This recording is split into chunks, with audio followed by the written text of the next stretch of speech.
Hey guys, I'm going to quickly break down everything you need to know about Torchlight Infinite's Outlaw season reveal and patch notes so you don't have to read a thing. But first, I'm proud to announce my first ever official Torchlight event. It's going to be an item scavenger hunt bingo. I pitched this idea directly to Gordo and he hit me back with 2 thumbs up and 50 codes for 100 Jagged Primo Cris each. Everyone will use the same bingo card shown on screen and there's an Imgur link in the description. You're going to collect chase items from around the world of Torchlight, not store-bought, not card dropped, but actual world drops. You complete a bingo line to win a code. Only the first 50 players who do will get one, and you must have proof, so a screenshot or replay of the item on the ground. Handing in cards or buying the items does not count. DM your submissions to me directly on Discord at MinMaxedARPG. Submissions close September 1st.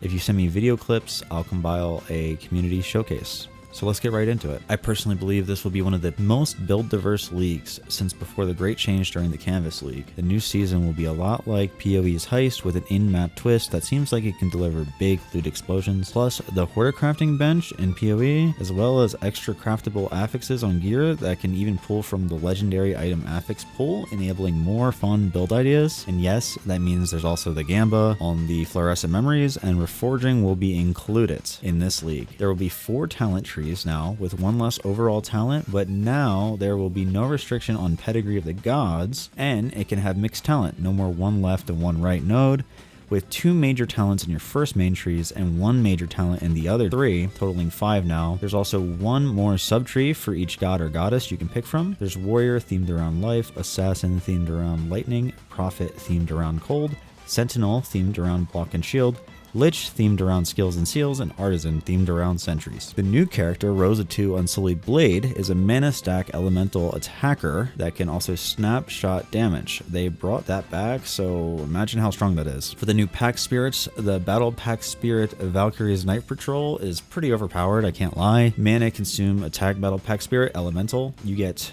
to almost 60% additional elemental damage at level 5 and 10% LE resistance penetration at level 6. It also gives you attack speed, crit strike rating, and increased attack damage, but you do need to consume mana to meet the conditions. The Gunslinger isn't that great, and Source is released kind of the same level as Jestress. Let's get right into the patch note breakdown. First and foremost, I'll address what most of you are probably concerned about and move into the rest of the patch notes. For the first section, we have skills. It seems as though there was an improper translation for the English version on how they're changing skill leveling past 20 with the help of an English Chinese speaking friend of mine and Deep LAI. This description fits a bit better and I hope it helps. The damage multiplier for all skills has been adjusted to, after level 20, the damage multiplier will no longer change, and for each additional level, an additional 8% of damage will be added. They changed all the imbues to focus skills, definitely some awesome stuff to look out for and try. Mobility skills will now scale a bit differently. Attack speed will now affect them a bit less, and movement speed will give them a bonus. They also gave Blink Arrow a 1-second cooldown, but buffed Shadow Dash by a full second of cooldown. They removed Frigid Transmission slow, and they removed Blink Attack, so now you can't AFK Path the Brave anymore. Sorry, that might have been my fault. As for other skills, a Ring of Ice got buffed, the damage, but the AoE got nerfed. Mind Control overall got nerfed. Inexhaustible Barrage also was really nerfed. All of the Magus stacking was greatly nerfed. Erosion Magus now has a reduction cap. Rock Magus, Fire Magus, and Thunder Magus all nerfed. Superpower was removed. Protection Field was reworked to no longer be affected by Origin of Spirit Magus. All of the activation mediums were nerfed, but nothing to really panic over. They'll still be used. As for heroes, there wasn't very many changes this league, but Carino 3 was reworked.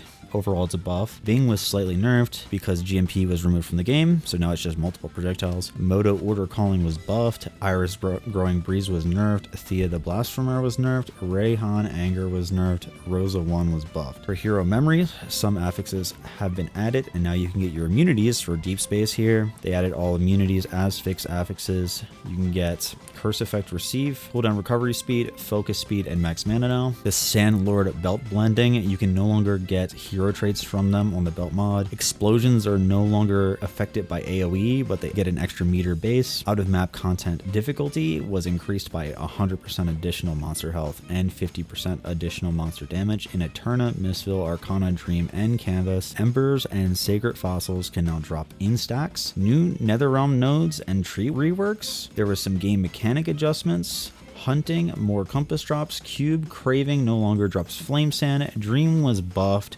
Dream Tokens can now be obtained in stacks of 1, 3, 5, 10, or 20. Clockwork Compass drops significantly nerfed. Arcana Starnet drops were increased. Otherwise, it seems like Arcana was untouched, so it's probably still really good. If this breakdown helped you out, consider liking the video. If you want more top tier guides and content, smash that subscribe button. If there's anything I missed or you're unsure about, leave a comment. I'll try to reply to everyone. Thank you so much and have a wonderful rest of your day.